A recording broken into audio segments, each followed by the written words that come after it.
வீட்டிற்குள் நுழைந்த ஆதித்யாவையும் தனலட்சுமியையும் பார்த்து, என்ன அம்மாவும் பையனும் பேசி ஒரு முடிவுக்கு வந்துட்டீங்க போல இருக்கு என்றார். ஆதித்யா லேசான வெட்கத்துடன் சிரித்தான்.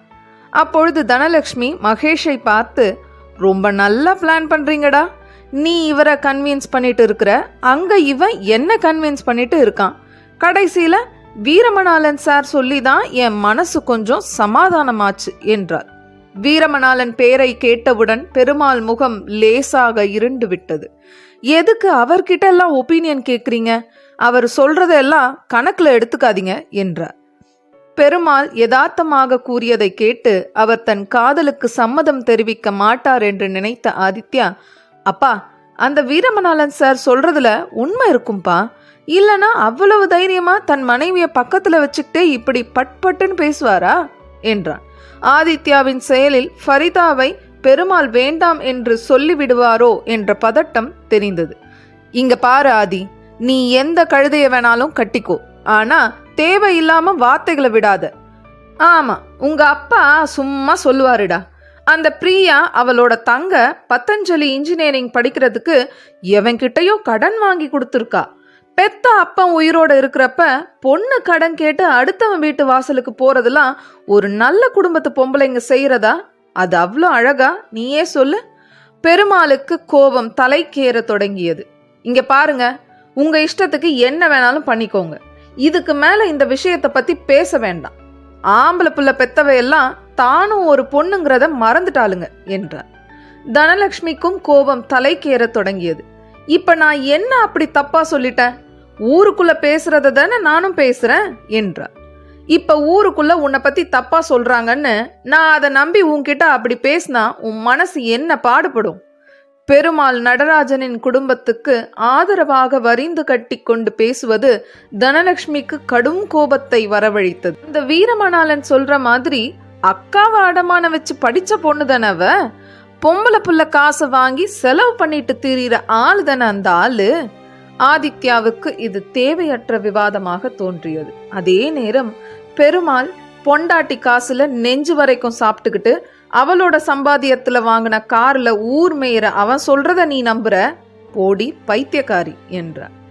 எப்பொழுதுமே தன்னை டீ போட்டு பேசாத தன் கணவர் இன்று போடி என்று சொன்னதை கேட்டு தனலட்சுமி கோபத்தில் தன்னையும் மறந்து, அந்த வீரமணாலன் சொல்ற மாதிரி உங்களையும் மயக்கிட்டாளுங்களா அவளுங்க என்றார். மகேஷும் ஆதித்யாவும் பெருமாளை தள்ளிக்கொண்டு வீட்டிற்கு வெளியே வர அங்கே கண்களை துடைத்தபடி மிகவும் பிரயத்தனப்பட்டு சிரிப்பை வரவழைத்து கொண்டு நின்றிருந்தார் நடராஜன். பெருமாள் அதிர்ச்சியாக, வாப்பா நடராஜா வா, வந்து ரொம்ப நேரம் ஆச்சா என்று தடுமாறினார். அவரும் சமாளித்தபடி, இல்ல பெருமாள், இப்பதான் உள்ள வந்தேன், அதே சமயம் நீயும் வெளியே வர. அந்த டீ கடையில ரொம்ப நேரம் வெயிட் பண்ணி பார்த்தேன், உன்னை காணும், அதான் உன் மகனோட ஜாதக புக்கை உன்கிட்ட கொடுத்துடலான்னு வந்தேன். சரிப்பா நான் வரேன் என்றபடி அவர் கையில் இருந்த ஒரு பிளாஸ்டிக் கவரை பெருமாளிடம் கொடுத்து விட்டு வேகமாக அங்கிருந்து வெளியேறினார்.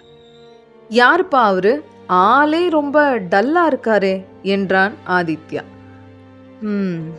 இவ்வளவு நேரம் உங்க அம்மா கிழின்னு கிழிச்சாலே அந்த பிரியாவோட அப்பா அவர்தான்ப்பா. இனிமே நான் அவன் முகத்துல எப்படி முழிப்பேன்? அதற்கு மகேஷ், இல்லைங்க அங்கிள், அவர் இப்பதான் வந்தாருன்னு நினைக்கிறேன், எதையும் கேட்டிருக்க வாய்ப்பே இல்லை என்றான். இல்லடா மகேஷ், அவன் கண்டிப்பா எல்லாத்தையும் கேட்டிருப்பான், அதனாலதான் எதையும் காட்டிக்காம போயிட்டான் என்றவர் திரும்பி ஆதித்யாவை பார்த்து, டே ஆதி, நீ யார வேணாலும் கல்யாணம் பண்ணிக்கோ, ஆனா உங்க அம்மாவை மட்டும் கூட வச்சுக்காத, உன் வாழ்க்கை நாசமா போயிடும் என்றபடி வீட்டின் காம்பவுண்டை விட்டு வெளியே சென்று விட்டார் பெருமாள். என்னடா மகேஷ் இது, தேவையில்லாம ஒரு பொண்ணை பத்தி அவங்க அப்பா முன்னாடியே இப்படி எல்லாரும் சேர்ந்து பேசிட்டோமே, சே பாவண்டா, நாம் என்னடா பண்ண முடியும்? இதெல்லாம் பிளான் பண்ணியா நடக்குது? விட்டு தள்ளு, உன் ரூட் கிளியர் ஆச்சுல, அதை நினைச்சு சந்தோஷப்படு. ஆனால் ஆதித்யா ஏதோ ஒரு யோசனையில் இருப்பதை பார்த்த மகேஷ், டே ஆதி, முதல்ல ஃபரிதாக்கு ஃபோன் போடு, அவளும் ரொம்ப நர்வஸா இருப்பா, அப்படியே வீடியோ கால் போட்டு அவளை உங்க அம்மாக்கு அறிமுகப்படுத்து என்றபடி ஆதித்யாவின் கையை பிடித்து அழைத்து கொண்டு வீட்டிற்குள் சென்று விட்டான். கருப்பாயூரணி விருட்சம் கார்டன்ஸ் காம்பவுண்டிற்குள் அவர்களுடைய வீட்டிற்கு முன் மாலை 7 மணிக்கு உட்கார்ந்து கொண்டிருந்தார்கள் நடராஜனும் அவருடைய 2 மகள்களும். வீட்டிற்கு முன் நீளமாக இருந்த சிமெண்ட் திட்டில் உமாவும் பதஞ்சலியும் அருகருகே உட்கார்ந்து கொண்டிருக்க, அவர்களுக்கு சற்று தள்ளி பிளாஸ்டிக் சேரில் உட்கார்ந்து கொண்டிருந்தார் நடராஜன். மதியம் வீட்டிற்கு வந்ததிலிருந்தே நடராஜன் சோகமாக இருப்பது அனைவருக்கும் நன்றாக தெரிந்தது. அக்கா, நீ உடனே கிளம்பி போனதுனாலதான் அப்பாக்கு நெஞ்சு வலியே வந்துடுச்சு என்று உமா கிண்டலாக சொல்லிக் கொண்டிருக்க, அதை கேட்டு நடராஜனும் பதஞ்சலியும் சிரித்தார்கள். அப்பொழுது பதஞ்சலி நடராஜனை பார்த்து, அப்பா, டேப்லெட்ஸ் எல்லாம் நேரத்துக்கு எடுத்துக்கோ. உனக்கு என் ஆஃபீஸ்ல இன்சூரன்ஸ் கவரேஜ் இருக்கு. 2 மாசம் கழிச்சு செக்அப் பண்ணிட்டு சர்ஜரி தேவைன்னா உடனே பண்ணிடலாம் என்றார். சரிம்மா. அப்பொழுது பிரியாவின் வீட்டிற்கு முன்பாக சூப்பர் ஒயிட் கலரில் பெரிய இனோவா கார் வந்து நிற்க, அதிலிருந்து இறங்கிய பிரியாவின் மகன் வினய் இவர்களை பார்த்ததும் தன் காலினால் கார் கதவை ஸ்டைலாக மூடியபடி அங்கிருந்து வீட்டிற்குள் சென்றான். அதை பார்த்து நடராஜனும் பதஞ்சலியும் சிரிக்க, உமாவோ அரலூசு பையன் என்றார். அடுத்ததாக காரில் இருந்து இறங்கிய பிரியா வேகமாக வீட்டிற்குள் ஓட்டமும் நடையுமாக செல்வதை பார்த்து நடராஜன் பதஞ்சலி இருவரின் முகமும் வாடிவிட்டது. இந்த பக்கம் திரும்புறாளா பாரு, விடுபது, அவளை பத்தி தான் தெரியுமே.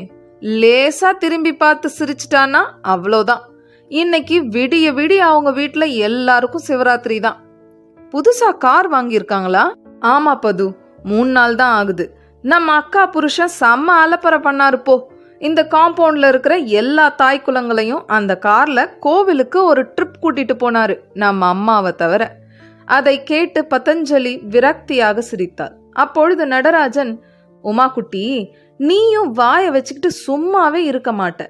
நாம இப்படி குறைப்படுறதுனால எந்த பிரயோஜனமும் இல்லை என்றார். இரவு உணவிற்கு பின் நடராஜனும் பதஞ்சலியும் வீட்டிற்கு வெளியே நடந்து கொண்டிருந்தார்கள். இவர்களைப் போலவே நடந்து கொண்டிருந்த பெண்கள் சிலர் இவர்களை பார்த்து ஒதுங்கி சென்றனர். அப்பொழுது நடராஜன், பது, இப்ப பாரு, நம்மளை பார்த்து ஒதுங்கி போனவங்க எல்லாருமே அந்த கார்னர் திரும்பின உடனே நம்மளை பார்த்து சிரிப்பாங்க என்றார். ஏன்பா அப்படி? ஏன்னா அந்த பக்கம் உங்க அக்கா வீட்டு கேமராவில் கவர் ஆகாது, அதனாலதான். ஏன்பா இப்படி இருக்காங்க? இந்த உலகம் அப்படித்தாமா. நம்ம மேல அக்கறை இருக்கிற மாதிரி பேசுவாங்க. நம்ம வீக்னஸை தெரிஞ்சுக்கிட்டு அதுல கை வைப்பாங்க. நம்மளை கோவப்படுத்திட்டு நம்ம மேலதான் தவறு இருக்கிற மாதிரி ஒரு தோற்றத்தை ஏற்படுத்துவாங்க. நம்ம கூட சண்டை போடுற பலம் இருக்கிறவங்கள தூண்டி விட்டு ஒன்னும் தெரியாத பூனை மாதிரி பேசாம இருப்பாங்க. மிஸ்டர் வீரமணாலன் நம்ம பக்கத்து வீட்டுக்காரரை தூண்டி விட்டு எட பிரச்சனை பண்ண வச்சாரே, அது மாதிரியாப்பா என்று கிண்டலாக கேட்டபடி வந்த உமாவை பார்த்து, வந்துட்டியா என்றார் நடராஜன். ஆனால் உமா, சொல்லுப்பா, நான் கேட்டதுக்கு பதில் சொல்லு என்றால் அழுத்தமாக. அட, அத விடுமா, அதான் இப்ப எல்லாமே முடிஞ்சு போய் சகஜமா பேசுறாங்களே. எப்படி? நம்ம கிட்ட பேசுறவங்க எல்லாருமே கேமரா அங்கிள் இல்லாத இடமா பார்த்து தான் வந்து பேசுறாங்க. விடுமா, நாம இங்கேயேவா இருக்க போறோம்? வாழ்க்கை யாருக்கு என்ன எழுதி இருக்குன்னு யாருக்கு தெரியும்? அப்பொழுது பதஞ்சலி சிரித்துக்கொண்டே, பிரியா உன்கிட்ட பேசினாலாப்பா என்றார். என்னோட கதைக்கு ரிவ்யூ எழுதுற மாதிரி அவ கஷ்டத்தை சொல்லி புலம்புவா. அப்பொழுது உமா, அப்பா, அந்த போலீஸ்காரர் சம்சாரம் பக்கத்து வீட்டு செல்வி கிட்ட சொல்லிருக்கு, நாம கடன் வாங்கிட்டு ஊரை விட்டு ஓடி வந்துட்டோன்னு. அவ எங்க காலேஜ்ல தான் நர்சிங் படிக்கிறா. என்கிட்ட சொல்லி வருத்தப்பட்டாப்பா. பிரியா வீட்டுக்காரர் தான் அவங்க கிட்ட சொல்லிட்டு இருந்தாராம். அது கூட பரவாயில்லப்பா. அப்படி சொல்லும் போது பிரியா ஒண்ணுமே பேசாம நின்னுட்டு இருந்தாலாம் என்றால் கோபமாக. நடராஜன் சிரித்து கொண்டே, ஊர் வம்பெல்லாம் உன் காதுக்கு தாமா கரெக்டா வந்துடுது என்றார். மேலும் பிரியா மறுத்து பேசினா அவரு அந்த இடத்துலயே அவளையும் அசிங்கப்படுத்துவாரு. அவளால வேற என்ன பண்ண முடியுமா? பிரியா அவளோட புருஷனை டைவர்ஸ் பண்ணாலும் அந்த ஆள் விட்டுடுவான்னு நினைக்கிறியா?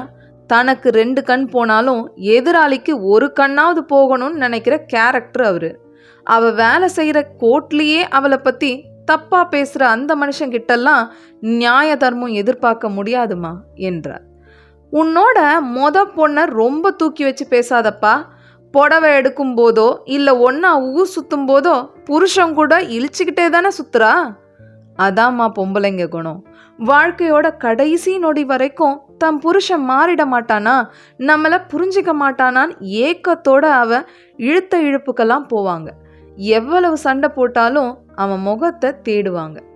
பதஞ்சலி சிரித்து கொண்டே, ரொம்ப அழகா சொல்றப்பா நீ, இதெல்லாம் அப்படியே கதையில எழுத வேண்டியது தானே என்றார். எழுதிக்கிட்டதாமா இருக்கேன். நிறைய பேர் கதை நல்லா இருக்குன்னு பாராட்டுறாங்க.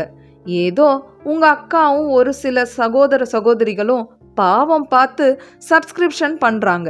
இதோ இந்த சின்ன வாண்டு என்னைக்காவது என்னோட கதையை படிச்சு ஒரு லைக் போட்டிருக்குமா? ஆனா பேசுறது மட்டும் 7 ஊருக்கு கேட்கும். இருக்கிற சப்ஜெக்டெல்லாம் படிக்கவே நேரம் பத்தல. இதுல உன் கதை வேறவா? யாருப்பா படிப்பா? அப்பொழுது பதஞ்சலி, அப்பா எல்லாரும் சென்னைக்கே போயிடலாம்ப்பா. எதுக்கு ஒருத்தர் மேலே ஒருத்தர் மாறி மாறி சேர்த்து வாரி அழைச்சிட்டு இருக்கிறது? யார் அசிங்கப்பட்டாலும் அவமானம் நம்ம குடும்பத்துக்கு தான்ப்பா. பிரியாவோட வாழ்க்கை முக்கியம்னா நாம் கொஞ்சம் விலகி போகிறது தானப்பா நல்லது என்றார். நடராஜன் எந்த பதிலும் சொல்லாமல் தலையை குனிந்தபடியே இவர்களிடமிருந்து சற்று தள்ளி நடக்க ஆரம்பித்தார். உடனே உமா கிண்டலாக, பிரியாவை பற்றின பேச்சை எடுத்தாலே நம்ம நட்டு விலகி போயிடுவாரே என்றார். அவள் கூறியதை கேட்டு பதஞ்சலி மென்மையாக சிரித்தாள்.